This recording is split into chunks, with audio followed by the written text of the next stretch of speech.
Stop running from nothing, my friends.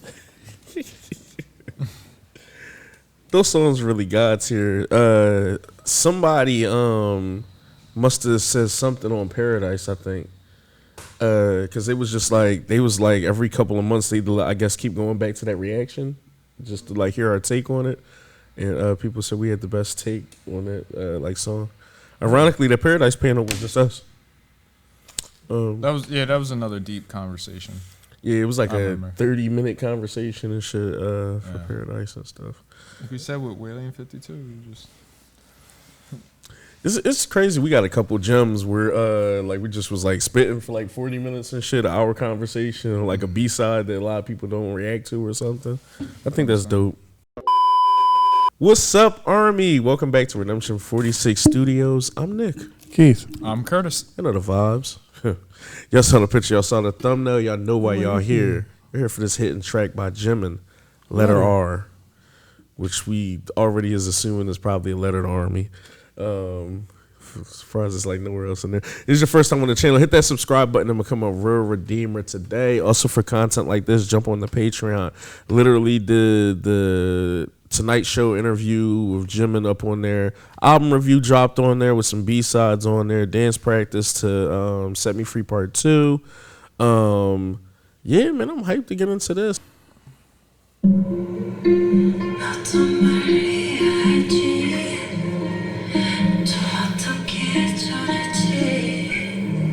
Breathy.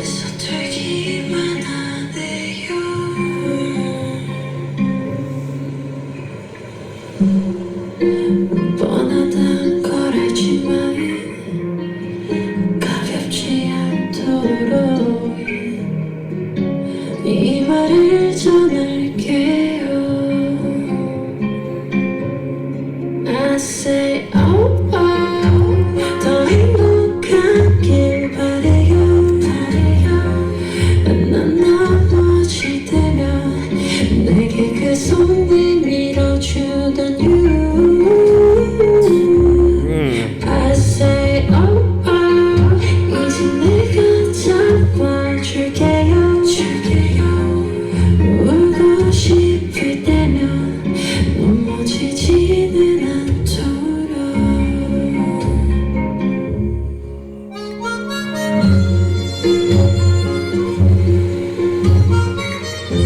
Harmonica? It sounded like this on the same type time RM's joint was on. A little bit, yeah.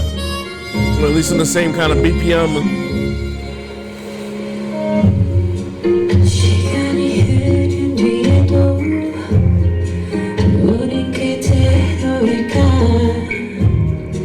처음 만난 그때처럼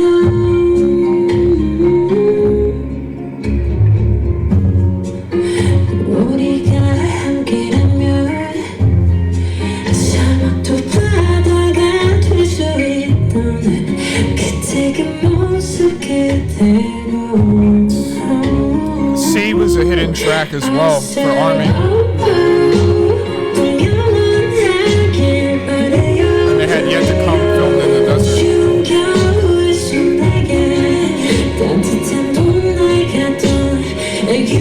Spring day.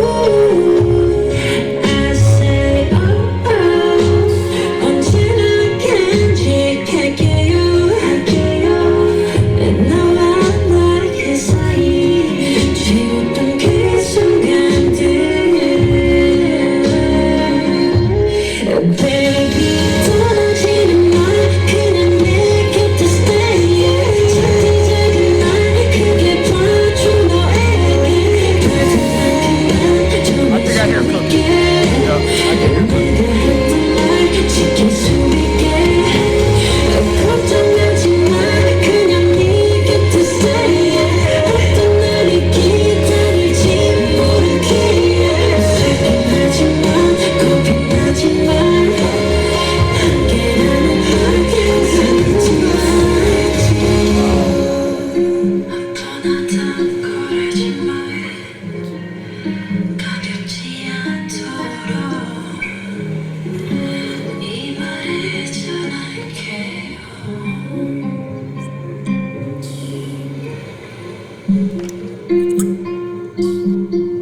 The production having the C at the end too. Wow. You almost feel like you're sitting on a beach at the edge of the water with his toes in the sand, looking out into the horizon. Make sure y'all subscribe to the channel. 75% of y'all aren't, and I don't know why y'all 75. not. It was 7. You heathens. It's a new wave of people on here. Nah, you bringing up the C Joan was decent just because it is subtly like throughout the production, and then it's predominantly more in the tail end of it where they kind of want you to find it. I think feel that way.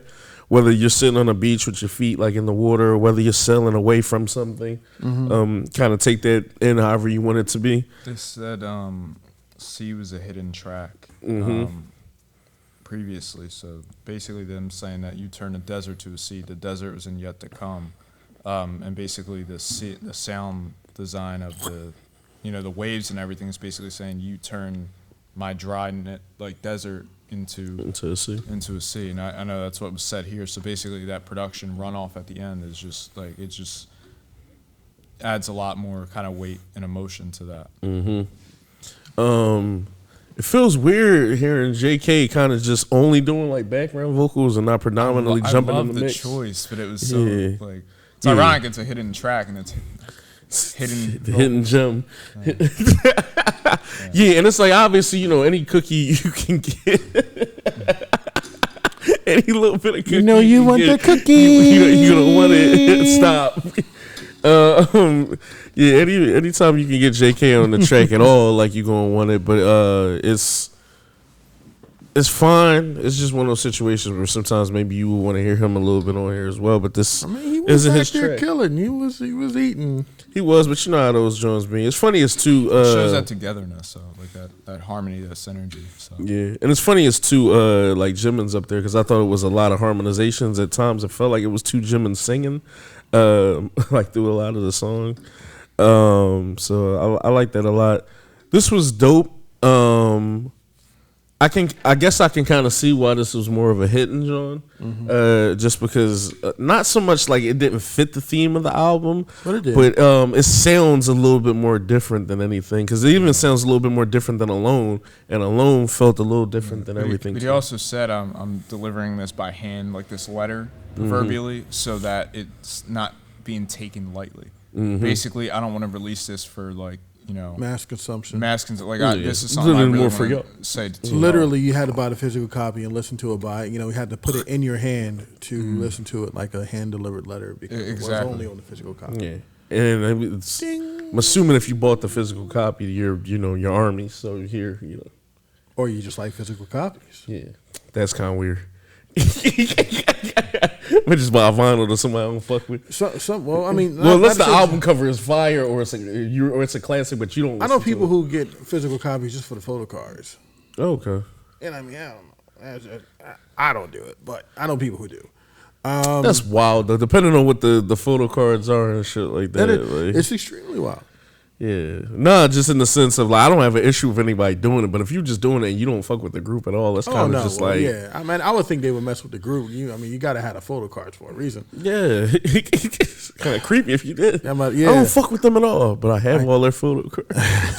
I need something else to put on my dartboard. No, this song for whatever reason definitely gave me a very innocent, childlike feel to it.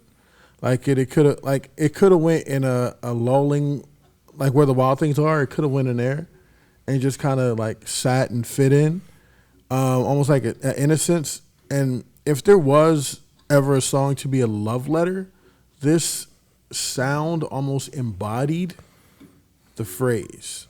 It just sounded like a love letter. It sounded calm. It sounded from a caring perspective. It sounded like there a lot of time and energy was taken, but not too much in the production to where it clouds the message. It sounded like a perfect love letter. It was pretty good, man. I gotta admit, I didn't know how I was gonna feel about it just because it was like it definitely started off as a slower song, and as the rest of the songs were like more up tempo. Didn't know how I was gonna feel about it, but when that production started kicking in, you know, that drum, I wouldn't even call it a bass because it didn't sound like a traditional bass. It sounded like a real drum in studio. Almost like one of the big skin drums that you would hit to kind of get that sort of sound. It sounded like the production was like really well done with live instrumentation. But no, it was a good track. Good track. I like it. Yeah, I was about to say these, and if y'all heard me, you know, reference the RM John, these are like those Huckleberry Floating on the river, yeah, whistling, wearing the straw hat. Yes, like I call them like the Fox and the Hound, Yeah. kind of like music where it's like, you know, you sitting on the farm almost. But those things have like a childlike innocence to them. Yeah, And that's honestly what it kind of reminds. I didn't know how. I was going to say something like, "Oh, one of those Disney montages where they're running through the woods," but I thought that would be corny. No, So, I get it. I'm with you, and that's like you said. Even if it's quote unquote like corny, it does bring you back to kind of just base and just kind of like those earlier childhood nostalgic kind of feelings, and it feels very innocent. And I felt like was the RM song called "Forgetful"? Was that is that the name of it? There was a track on there called "Forgetful." Yeah. Okay, I just don't want to feel like I'm wrong. The one with the one with the girl Kim. I thought that was two. Sawu or Was that something two? Or is that called two? Was that called Yeah. number two? I think that might have been number two. Okay. Sawu or whatever. Yes, Something like that. That's yes. number two. Okay, then I think that's the track that I'm talking about. That's kind of more Because the dude said he put similar to the this. sound of rustling leaves and everything in the background. Exactly. And Yeah, it was so- their actual recorded footsteps and everything. with the footsteps of them leaving. I But look, didn't tell wrestling leaves, the wrestling ocean waves, kind of just things that are like, you know, it's same BPM, same register, but then different aesthetics of nature to kind of influence or bolster some of the production, if that makes sense. But I kind of thought this was kind of on the same wavelength as that. I could be wavelength. completely wrong, and I don't want to, say it's like it's a fact or anything. But in C, even when you get that that sound design, or in Yet to Come, when you get that sound design, like reminiscing C, I wouldn't be surprised if it's an actual recording from them, like having a trip together or some kind of, you know what I mean, like something where it's as opposed to random, like like stock audio, I guess, or stock footage or something. I could be completely wrong in that, but that feels very like, in tune with kind of like, the sentiment that they wish to convey. Yeah. Yeah, but I like this. It's even like you said with the nostalgia feels and everything, definitely feels intimate or personal. Definitely feels like it was something that he just wanted to kind of give to Army to make everybody like happy and stuff like that. And I feel like you can feel that throughout the production and throughout really the tone and inflections, like in his voice. Having Cookie like on here just was decent too, just because obviously, with everyone's like solo projects, I'm pretty sure they're trying their best to not so much stay away from group members, but this is their opportunity to run their movie, to kind of like, tell their story and stuff, and to really stand, and and respectfully, like in a good way and shit, not like, you know what I mean, like it's like, oh, I'm bigger than anything else, but more so just like, this is my story to tell, and this is my time, and I deserve it, and each one of them deserves their time to tell their story. It's like one of those group adventure movies that you would see in the 80s where they all break off and they all level up individually. Somebody might find a sword of justice, no, I would say Vox Machina, but you didn't watch it, so there's no point in me bringing that up. Didn't watch it yet. Prick. No, you should watch it though. It's really, really good. Audience, tell them. Redeemers, tell them it's really good. As a matter of fact, we should react to that. What was that? Barely if you were to finish these. Nah. I'm always here, never late. Even with treats. Even with treats. Even with snacks. Nah, but like I said, it's their story to tell and everything like that. So I kind of get I kind of get them wanting to kind of do mostly everything by themselves, or either work with people who they admire or wanted to be on tracks with for a very long time. So with that being, how rude. I always think they're gonna crash into the building. You too? Yeah, I don't trust their driving. It's concrete. Be a little hard to get through here. Oh. And still some of it. Yeah. Yeah. But yeah, so I kind of get the apprehension, or I guess like kind of the whole point of them wanting to do like everything kind of by themselves, as opposed to like, you know, having everyone else on here. Because if that was the case, then it would feel almost like a, I don't want to say like a co-BTS album and stuff, but it just would more so be. Yeah, all the some more of features, same and stuff all the like features. that. None of the features were other BTS members. Not even on RM's album. Yeah. Like he could have easily had Sugar on a track and them just do a nasty joint. Yeah, we've But- caught it multiple times on all the albums. We're they like, didn't- such and such would have sounded good on here too. And they it's just didn't do like, that. it's not. It ain't that, bro. It's not that, It ain't bro. that. Like, you know what I mean? Yeah, It's- he would, but it ain't that. Yeah. But it's funny. Obviously, out of everybody, if somebody was going to try to sneak somebody on, It would have been Jimin. it and would have JK. been Jimin to sneak somebody on. And of course, it's JK. So, you know, it all makes sense. I like this. It was fun, but I definitely can see how this is more of a love letter, like, you know, to Army, or more of a letter to Army, as opposed to it being more contextual storytelling on Face, as far as like what he wanted to convey as far as like the COVID stuff goes. Right. You know, I guess you could argue maybe at the end of everything, maybe he just wanted to let Army know this is how he felt, you know what I mean, post setting himself free. Haha. Sorry, nah. But Taste the soup. But nah, that's my spiel. This was cool. I'm not sure if it's like quite a download though. We keeping honest here, just because of really more so like the pacing. I think this is one of those songs where if it was live or if it was on, depending on like what you're doing, it'd be cool like to kind of have on. I could also see some people like write to music. I could see some people like writing like to this, so it has applications, but I don't know. It may not be a download for me because of those purposes. No, I don't think it's a download. But I will say this. This is a song that I would definitely want to put on. But the thing is, if I download it and it comes on, there's a chance I'll skip it. Whereas, what was that song? All right, I want to listen to that. As opposed to going out and seeking it. Doesn't make it any less important. It just means that I want to be in a point where I'm seeking out the song as opposed to it just happened to come on. I think I'll appreciate it more. But I do like the production, and I would want to listen to the production closer through headphones. But no, I don't think this is a download. But it's a dope song. Yeah, shout out to them too, because I'm glad this isn't just like Yet to Come Part 2, where it's kind of like the same BPM, the same energy and everything, and kind of still just, you know, like that. This is its own thing, and I like that. I like when BTS does that, where even if, quote unquote, let's say 10 different songs are about healing, every song doesn't kind of have to like be the exact same as far as like the setup and the payoff. So yeah. Yeah, honestly, this hit a lot for me, I would say, because of like how personal it is and how deeply rooted and tied into, you know, their journey that everything in the song feels like.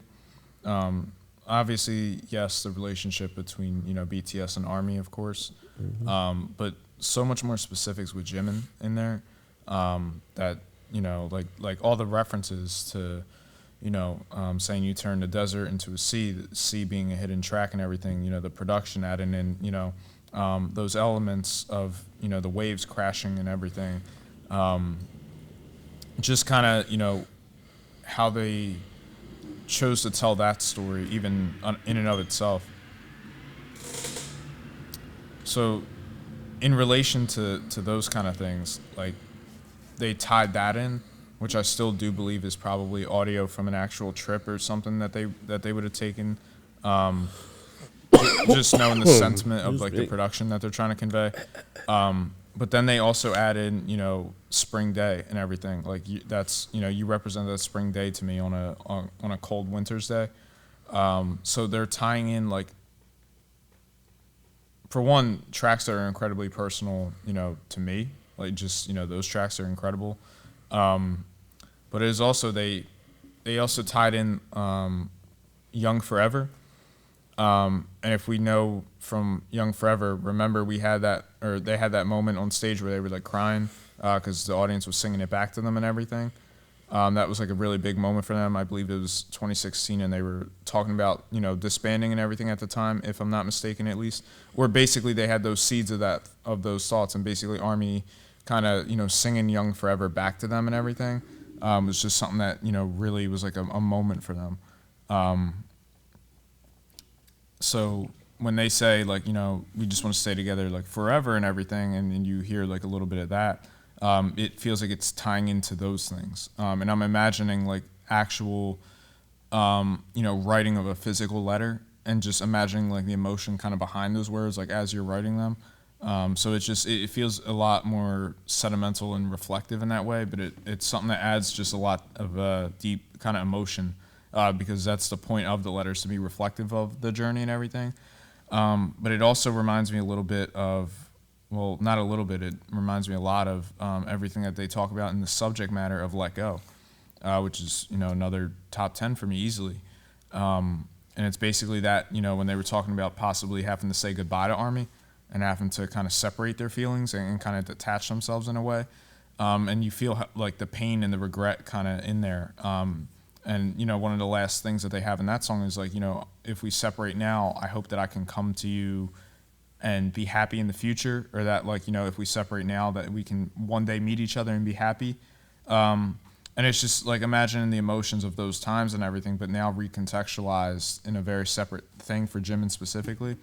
So when he's kind of, writing about, those moments where it's like, I wish we could be as happy, or are we still going to be as happy, as when we first met, like in the future and everything like that. And it just kind of tied in a lot to the subject matter in relation to that. So I definitely, felt the impact of those things. And then basically when he's like, you gave me so much care basically, and so much love and support, that basically I want you by my side to be able to repay that to you. To where it's like, I feel like indebted to you in such a way that I can't have you leave my side, because I constantly want to like, I feel like I owe you and need to pay that back. And I just thought that was a really great way to kind of articulate that. And he had followed that up with basically saying immediately after, for basically the you who like saw me as in like a big image or something like that, or on such a scale, when I'm actually like, insignificant and like kind of smaller. Basically like whatever pedestal you held me up to, like, for you seeing me in such a way when I see myself as something so small and insignificant seemingly, paraphrasing of course, but basically to say that you saw something within me that I didn't see within myself. And that feels so perfectly in tune with everything that we're seeing from Face, to where everything was about internalizing, stuff within himself in the situation around him. But now it feels like, now that this feels like almost that acceptance, where it's like now I'm taking it beyond just me and kind of applying, my new version of myself, or kind of recontextualizing it. So that, I feel like that's just why this feels so perfectly in tune with the album. And honestly, really, I would say, because I still think there's a bit of darkness at the end of Set Me Free Part 2, to where it's left up to interpretation and a bit ambiguous, I would say. But I feel like this kind of recontextualizes even those sentiments, to where it feels like there is a lot more of a healing, kind of, at least in that aspect. But honestly, that is something that could feel really in tune with Jimin as well, where he's like, accepting and caring, and we'll go 1,010% for those around him. But then, when it comes to himself, like he might be a lot harder. So it's just even the reflection of that in the album, where it's like, I'm going to feel this way about myself, or see these things about myself, and then, everything else around me is like kind of like I'll, reciprocate. So like those aspects as well. But as far as the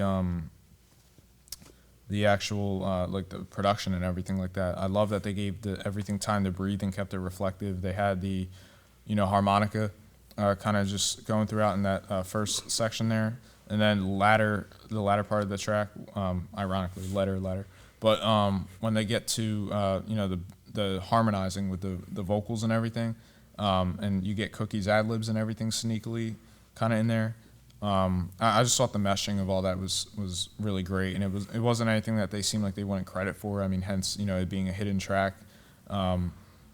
I just think that this letter like does so much because it talks so much about the journey up to that point, and I feel like that's important in kind of any letter because it's like, you know, the opening is talking about, you know, where they're at, or not where they're at, but basically like, you know, just kind of laying the groundwork of like why this letter is so important to write.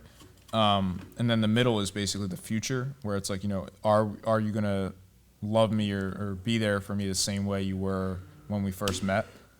And just trying to kind of internalize that. So then that third verse with the vocalizations and, you know, the added in harmonies and everything, like I just think it takes it to a much kind of different place with that. Yeah, this track is something that's going to stand out for me for a bit, I would say. Yeah, man. Shout out to Jimin. Was trying to look at the numbers real quick before we had like wrapped up. I seen Like Crazy is #1 right now in U.S. for like iTunes. I think he just broke a lot of solo records like for multiple places in different countries and stuff like that. I'm proud of him, man. Absolutely. He really deserves his time to shine, his recognition, and just his greatness. I'm glad that we were able to kind of dive into like different sounds for him, and for him to kind of, I don't want to say get into like the bad boy era and stuff like that of some of the Jimin, but definitely the grown Jimin. And you know, obviously some people might be like, he can grow for a minute. I was gonna say, not to say that we don't think he grown. Yeah, just like grown in the sense of like being a little bit more, really, essentially, I'm helping you out, bro. Nah, you good.